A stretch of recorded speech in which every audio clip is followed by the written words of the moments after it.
እንግዲህ ሩትዬ ከህይወታቸው ካስወጣቻቸው በኋላ የራሳቸው ህይወት የመኖር ግዴታ አለባቸው። ሰው አንዴ የሰው ህይወት ውስጥ ገብቶ ዛሬም ነገም ከሚበጠብጥ የራሱን ህይወት ቁርጡን አውቆ መስራት ያለበትን ስራ አይዲያ አውጥቶ ግዴታ ሰርቶ ራሱን መለወጥ ወይም ደግሞ ሰርቶ ራሱን ማኖር አለበት። እንግዲህ ከሩትዬ ጋር በተደጋጋሚ በሩትዬ ዙሪያ በአብርሃም ዙሪያ በማይገባቸው ነገር በተደጋጋሚ እየመጡ ቪዲዮ ሲሰሩ ነበር ከዚህ በፊት ማለት ነው። ለሩትዬ ላስታርቅ ነው ዳኒ በነገራችን ማለት ነው። ችግሩ ምን እንደሆነ አላውቅም እንዴ ሩትዬ ሳትፈልግ ከደስታ ጋር እንድትሆኒ ፈልጋለሁ። እሱ ስለፈለገ እኮ ሩታ ከማንም ጋር የመሆን ግዴታ የለባትም። ልቧ ከፈቀደው ልቧ ካፈቀረው ልቧ ካከበረው ጋር ነው መሆን ያለባት እንጂ ሰው ብሎ ሰው ከሰው ጋር አይሆንም። እንዴ ዳኒ አይደለም እኮ ነገ የሩትዬ ህይወት ውስጥ ገብቶ ወይም ደግሞ ከደስታ ጋር ራሱ ብትሆን ከደስታ ጋር ገብቶ ያንን ህይወት የሚኖረው ዳኒ አይደለም ሩቲ ናት ይሄንን ህይወት የምትኖረው። ስለዚህ መኖር ያለባትን ህይወት እሷ ናት ማወቅ ያለባት፣ መምረጥ ያለባት ሰው፣ ከልቧ ማውጣት ያለባት ሰው። አብርሃም ከልብሽ አልወጣም በተደጋጋሚ ይሏታል። አዎ አልወጣም። እንዴት ነው የሚወጣው? በአንዴ እንዴት ነው የስንት አመት ሙሉ የለፋችበት የልጇ አባት የሆነ ፍቅሯ መጀመሪያ ያየችበት ፍቅር ምን እንደሆነ ያወቀችበት በቃ ብዙ ሴትነቷን እንትን ያለችበት እንዴት ነው በአንዴ የሚረሳው? መርሳት ማለት እንደዚህ ቀላል ነው እንዴ? ወይስ እናንተ እንደዚህ ብላችሁ የምታወሩ ሰዎች ፍቅር አላዛችሁም? ፍቅር ይዟችሁ አያውቅም? እኔ እኮ እሱ ነገር ነው ግራ ግብት የሚለኝ ማለት ነው። ወይም ደግሞ ፍቅር ይዟችሁ ማያውቅ ከሆነ ስለ ፍቅር ምን የምታውቁት ታሪክ የለም እንዴ? እቺ ሴት እኮ እናት ነች፣ ልጅ ወልዳለች፣ ፍቅረኛዋ ነበረ፣ ባሏ ነበረ። በአንድ በሁለት በሶስት ወር ውስጥ ከልቧ ወጥታ ሌላ ሰው ሌላ ወንድ አምጥታ ልቧ ውስጥ የምታስገባበት ጊዜ ያስፈልጋል። ለሁሉም ነገር ማለት ነው ጊዜ አለው አይደለ? ጊዜ ያስፈልጋል። አሁን ለምሳሌ የሆነ ስራ ራሱ ጀምራችሁ ወደ ሌላ ስራ ለመሄድ ሌላ ስራ ለመጀመር ጊዜ ያስፈልጋል፣ ማሰብ ያስፈልጋል። ምን ልስራ፣ ምን ብሰራ ያዋጣኛል፣ ምን ብሰራ ከዚህ ነገር አተርፋለሁ፣ እንደ በፊቱ እንዴት ነው ማልሆነው ብሎ ማሰብ ያስፈልጋል። ወደ ሌላ ህይወት ለመግባት ይቅርና ማለት ነው እንኳን ህይወት ይቅርና ስራ ራሱ ማለት ነው። እና እነ ዳኒ ምንድን ነው ያሉት? ከዛ አብርሃም ጋር ተለያየች፣ ፍቺ ፈጸመች። ከዛ በኋላ ከሌላ ሰው ጋር ግዴታ መሆን አለባት። ምን ማለት ነው? ኧረ ተው እናንተ ሰዎች አርቃችሁ አስቡ እንዴ! እንደ ትልቅ ሰው አንዳንዴ ስናስበው እኮ በቃ የሆነ ያለ ድራማው እንኳን ቢሆን የሆነ አስተምሮት ያለው ድራማ መሆን አለበት፣ ቁም ነገር ያለው ድራማ መሆን አለበት፣ ተቀባይነት ያለው ድራማ መሆን አለበት ሲሰራ ማለት ነው። ድራማ ነው ብለን እንኳን ብንወስደው ፕራንክ ነው እየሰሩ ነው ያለ ነው።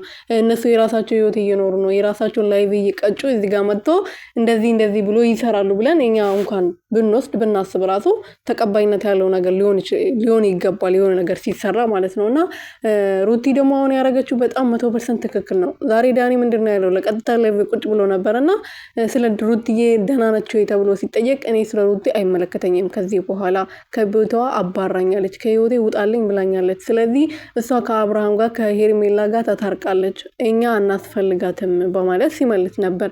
አዎ ይቅርታ ጠይቃለች። ያለ ጥፋቷን ቢሆን በጥፋቷን ቢሆን እናንተ ባረጋችሁት ነገር ቢሆንም ይቅርታ ጠይቃለች።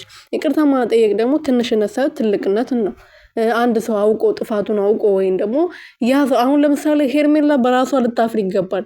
እንዴት ነው እኔ ሁሉ በድያት ይሄ ሁሉ አድርጊያት ህይወቷን አበላሽቼው የልጇን አባት ቀምቻት ትዳሯን አፍርሼ እንዴት ነው እቺ ሴት እኔን ይቅርታ ልትጠይቀኝ የቻለችው? ምን አይነት ሴት ብትሆን ነው ብላ በራሷ ልታፍር ይገባል። ራሷን ልትጠይቅ ይገባል። ምን አይነት ትልቅ ሴት ብትሆን ነው? ምን አይነት በአእምሮ በሳል የሆነች ሴት ብትሆን ነው እኔን ይቅርታ ልጠይቀኝ የቻለችው ብላ ራሷን ትጠይቃለች። እውነተኛ ሰው ከሆነች አእምሮ ያላት ሰው የምታስብ ሴት ከሆነች ማለት ነው። ምክንያቱም ይቅርታ የሚጠይቅ ሰው ትልቅነት ነው። እግዚአብሔር ምን ይላል? ቢያጠፉም ብታጠፉም ይቅርታ ጠይቁ፣ ይቅርታ የትልቅ ሰው ምልክት ነው ይላል መጽሐፍ ቅዱስ ማለት ነውና ይቅርታ መጠየቅ የትልቅ ሰው ነውና። ሰላም ቤተሰብ እንዴት ናችሁ? ደህና ናችሁ ወይ? እኔ ያለው እግዚአብሔር ይመስገን። በያላችሁበት ሰላማችሁ ብዝት ተረፍረፍ ይበልልኝ። እኔ ውድና ወርቅ እንቁ የሆናችሁ ቤተሰቦቼ፣ ለዚህ ቤት አዲስ የሆናችሁ ሰብስክራይብ፣ ሼር፣ ላይክ እያደረጋችሁ ቤተሰብ እንድትሆኑ በትህትና እየጠየኩኝ እኔ ወርቆች ወደ ቪዲዮ አመራለሁ ማለት ነው። እንደምታዩት ዳኒና ሜሪ በአዲስ ነገር መጥተዋል። ዛሬ በቲክቶክ መጥተዋል። ዳኒ ያው ከዚህ በኋላ የራሳቸው ስራ ያስፈልጋቸዋል ከሩትዬ ጋር ስለማይሰሩ በዩቲዩብም ቢሆን እንደ ድራማ አይነት ነው የጀመሩት ማለት ነው። ቪዲዮ የሚቀጥል ነው እንደዚህ በአንድ የሚቋረጥ ሳይሆን በየጊዜው የሚቀጥል ነው እና እንደዛ እያደረጉ እያሳደጉ ወደ ዩቲዩባቸው ማምራት ወደ ዩቲዩባቸው ማምጣት ይችላሉ። እና እንደዚህ አዲስ አይዳ ሁል ጊዜ ከአንድ ጭቅጭቅ ከአንድ ንዝንስ ከአንድ አይነት ንግግር ወጣ ብሎ የራሳቸው ነገር ይዞ መምጣት በጣም ጥሩ ሀሳብ እና ይህም ተቀባይነት ያለው ሀሳብ ነው። በበኩሌ ወድጀዋለሁ። ቪዲዮ ደግሞ አስተማሪነት አለው።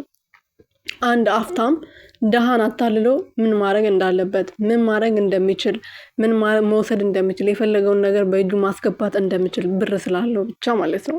ብር ስላለው ብቻ ግን ደግሞ ደሃ ደግሞ ምን አይነት ብልጥ እንደሆነ ምን አይነት አርቆ ሀሳቢ እንደሆነ ሀብታም በነገራችን ላይ ማሰብ አይችልም። እንትኑ አይምሮ በብር ተደፍኗል እና ማሰብ አይችልም። አርቆ ምናምን ማሰብ አይችልም ሀብታም በነገራችን ላይ እና ፈጣሪ ወይ ከኔ ተርፎ እንዳላስብ የሚያደርገኝ ነገር እንዳይሰጠኝ በእኔ ልክ የሚሆን ለእኔ ልክ የሚሆን የሚያኖረኝ የሚያስተዳድረኝ ነገር ብቻ ስጠኝ ጌታ ሆይ አሜን በሉ። ይህ ምርቃት ጥሩ ነው ይሄ ነገር እና ምን ልላችሁ ፈልጌ ነው። ሜሪ እንግዲህ ያው ሀብታም ነች ምናምን በጣም ባለ ሀብት ነች እና ዳኒ ደግሞ ደሃ ነው ዱርዬ ነው።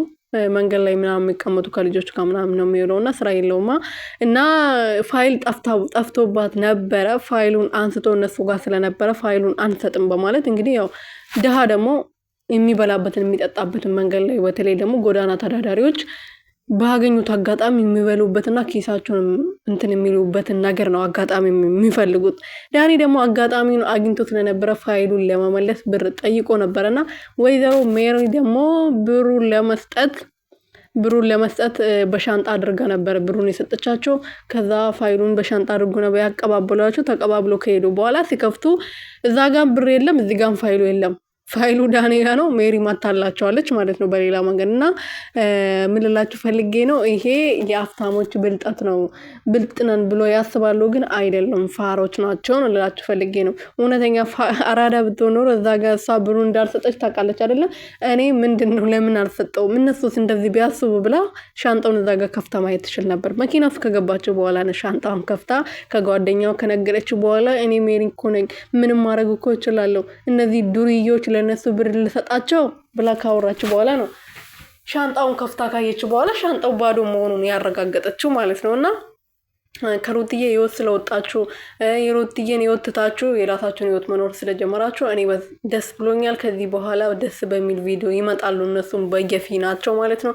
ሩትዬን በራሷ ቻናል እነሱም በራሳቸው ቻናል እንደዚህ ፈረቃ እያደረጉ ይመጣሉ ብለን እናምናለን። እንደ በፊቱ ጭቅጭቅ እንደ በፊቱ መጣላት እንደ በፊቱ መነዛነዝ አይኖርም ብዬ ተስፋ አድርጋለሁ።